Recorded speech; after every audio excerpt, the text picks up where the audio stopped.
적과도 협력하는 것이 경쟁이다. 오차라는 아주 맛있고 귀한 과일이 있었다. 왕은 그 과일나무를 지키기 위해 경비원 두 사람을 고용했는데 한 사람은 난 못 보는 시각장애인이었고 다른 사람은 다리가 불편한 지체장애인이었다. 두 경비원은 과일나무를 지키다가 오차를 먹고 싶은 유혹에 빠지고 말았다. 결국 과일을 따 먹기로 결정한 그들은 시각장애인을 얻기 위해 지체장애인을 태우는 전략을 궁리해냈다. 지체장애인은 방향을 안내하고 지시를 내리는 역할을 맡았고 시각장애인은 과일을 따는 역할을 맡았다. 그렇게 둘은 마음껏 오차를 따서 먹었다. 오차가 깡그리 없어진 것을 알게 된 왕이 두 사람을 신문하기 시작했다. 시각장애인은 앞을 볼 수 없기 때문에 자기는 과일을 딸 수 없다고 변명하고 지체장애인은 불편한 다리로 어떻게 저리 높은 곳에 올라갈 수 있겠느냐며 항변했다. 왕은 두 사람의 말을 믿지 않았지만 그들의 말은 틀림없는 사실이어서 반박할 수 없었다. 둘은 하나보다 위대하다. 육체와 정신도 마찬가지로 육체만 혹은 정신만으로는 아무것도 해낼 수 없다. 육체와 정신이 힘을 합쳐야 좋은 일이든 나쁜 일이든 할 수 있다. 이 이야기는 지혜로운 협력에 초점을 맞추어 읽어야 한다. 두 경비원의 절도를 미워하는 이야기로 오해하지 말라. 절도는 어떤 경우든 나쁜 짓이다. 시각장애인과 지체장애인은 각자의 약점을 직시하고 상대의 강점을 적극적으로 활용해 원하는 목표를 이루어냈다. 협력의 진정한 의미를 가르쳐주고 있는 이야기이다.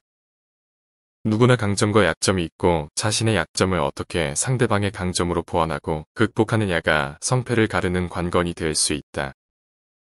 그것이 곧 지혜로운 협력의 핵심이기도 하다. 이 예화에서 보는 것처럼 지혜로운 협력의 출발점은 자신의 약점을 직시하는 것이고 나아가 상대방의 강점을 인정하는 것이다. 이 두 장애인의 경우는 약점과 강점이 분명하게 드러나기 때문에 협력하기가 비교적 쉬웠을 것이다. 그러나 사회생활에서 자신의 단점 혹은 약점을 인정하는 게 쉬운 일이 아니다. 상대방의 강점 혹은 장점을 있는 그대로 인정해주는 것 또한 쉬운 일이 아니다. 경쟁 사회에서 협력이 어려운 이유이다. 우리는 치열한 경쟁 사회를 살고 있다. 경쟁에서 살아남지 못하면 도태되는 세상이다. 이런 사회에서 경쟁과 협력은 어딘가 어긋나는 덕목 같지만 경쟁에서 살아남으려면 오히려 협력을 배울 필요가 있다. 혼자보다는 둘이 낫고 둘보다는 셋이 낫기 때문이다. 협력을 통해 더 큰 경쟁력을 만들어야 경쟁 사회에서 살아남을 수 있다. 필요하다면 적과도 협력해서 경쟁력을 키워야 한다. 협력에서 작은 역할이란 없다. 유대인들은 그 어느 민족보다 치열하게 경쟁하는 습성이 있다. 그들은 승부욕을 즐기며 무엇을 하든 이겨야 직성이 풀린다. 어떤 상황도 승부를 결정짓는 게임으로 만들어버리는 재주가 있다. 그렇다고 그들이 협력하지 않는 것은 아니다. 오히려 협력을 강조한다. 유대인의 특이한 정서 중 하나가 바로 모든 동족을 형제로 생각하는 것이다. 전 세계에 흩어져 있는 유대인들은 곳곳에 커뮤니티를 만든다. 어릴 때부터 공동체 사람들끼리 너다섯 명씩 어울려 공부도 하고 종교 활동도 한다. 어려울 땐 서로 돕고 즐거울 땐 서로 자기 일처럼 기뻐해준다. 유대인은 같은 공동체 사람이 아니더라도 동족이 어려움에 처했다면 세계 곳곳에서 도움의 손길을 뻗는다. 이것은 한민족의 특성과도 비슷하다. 이처럼 유대인은 협력을 통해 더 큰 경쟁력을 얻고 세계 무대에서 1등을 차지하고자 한다. 협력에서 중요한 자세는 자신의 역할이 중요하다는 인식이다. 협력은 톱니바퀴처럼 모든 게 맞물려 돌아가야 한다. 그 톱니바퀴에서 사소한 역할이란 없다. 뱀의 꼬리는 틈만 나면 불평을 늘어놓았다. 왜 늘 머리가 가는 대로 따라다녀야 하냐고 말이다. 어느 날 꼬리가 머리에게 퉁명스럽게 말했다. 왜 난 늘 내 꽁무니만 졸졸 따라다녀야 하지? 왜 넌 날 마음대로 끌고 다니니? 이건 불공평해. 나도 뱀인데 너희 노예처럼 끌려다닌다는 건 말이 안 되잖아. 머리가 말했다. 넌 앞을 보는 눈도 없고 위험을 분간할 귀도 없고 행동을 결정할 뇌도 없잖아. 난 나 자신만 위해서 앞장서는 게 아니야. 널 위해서도 봉사하고 있는 거야. 꼬리가 비웃으며 말했다. 그런 말은 질리도록 들었어. 독재자들은 늘 백성을 위한다는 명분으로 자기 맘대로 행동하는 법이지. 머리는 하는 수 없이 이렇게 제안했다.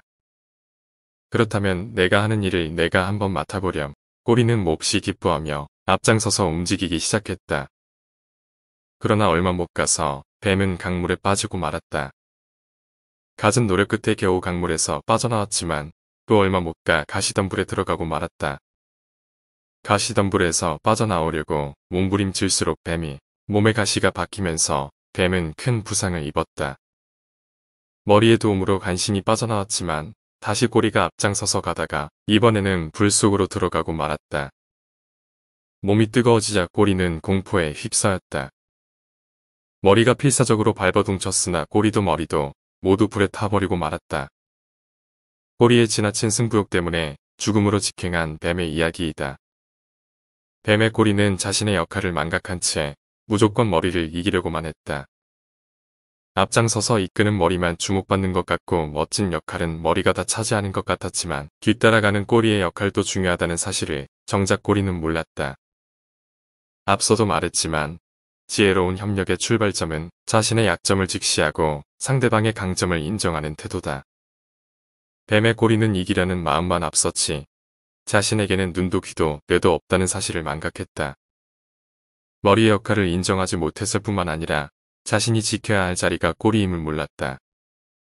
이 이야기는 협력에 있어서 자신의 자리를 지키는 것이 얼마나 중요한지를 일깨워주고 있다.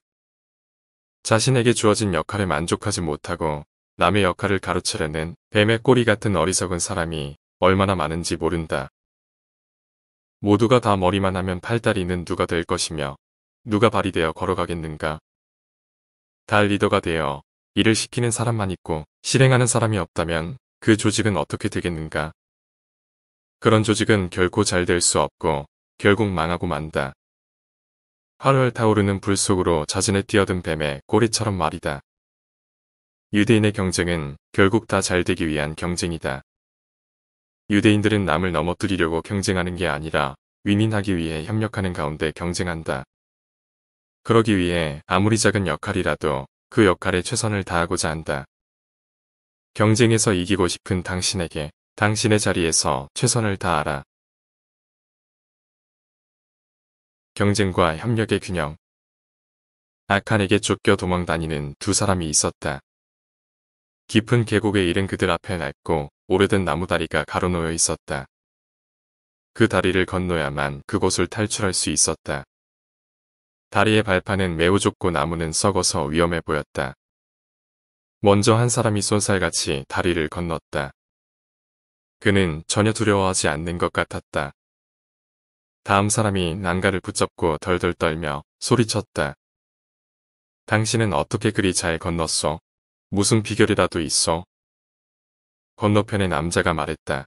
나도 이런 좁고 위험한 다리는 처음이라서 무서웠소만 한편으로 기울어지려고 할 때 얼른 다른 한쪽에 힘을 주어 균형을 잡으면서 건넜어. 균형의 중요성을 일깨워주는 이야기이다. 개인의 삶에서도 인간관계에서도 균형이 필요하지만 깊은 계곡처럼 위험이 도사리고 있는 상황에서는 더더욱 균형이 필요하다. 자칫 균형이 깨지면 낭떠러지로 떨어지고 말 것이다. 앞서 살펴본 협력을 통한 경쟁도 그 원리를 떠받치는 것은 균형이라는 요소다. 협력해야 하는 사람들 사이에서 균형을 잃으면 삐걱거리고 넘어지고 조직 전체가 깊은 수렁에 빠질 수 있다. 경쟁은 어원적으로도 협력을 내포한다. 미술, 음악 등에서 우열을 가리는 경연회를 프랑스어로 콩쿠르칸고 하는데 콩쿠르의 콩쿠르를 푸르코어즈는 달리다를 뜻하는 라틴어에서 유래한 말이다. 즉, 콩쿠르는 함께 달린다 라는 의미이지 피 터지게 싸워서 남을 밟고 1등을 차지한다는 의미가 아니다. 영어에서 경쟁을 뜻하는 컴피티션 어원적으로 콩쿠르와 비슷한 의미를 지닌다. 컴피티션은 라틴어부터에서 비롯되었는데 이는 일치하다, 합의하다, 만나다, 멋더라는 뜻을 지닌다. 즉 경쟁이란 그 경쟁에 참여한 모든 사람이 만장일치로 그 결과를 인정하는 과정을 말한다. 공정하게 경쟁을 펼치며 함께 성장해 나가는 것이 경쟁의 본질이다. 승부의 세계에서 합의를 이루려면 정정당당한 승부가 필수이다. 어떻게든 이기는 것이 중요하다며 수단, 방법 가리지 않는 것을 합리화하는 사람들이 있지만 그것은 진정한 경쟁이 아니다.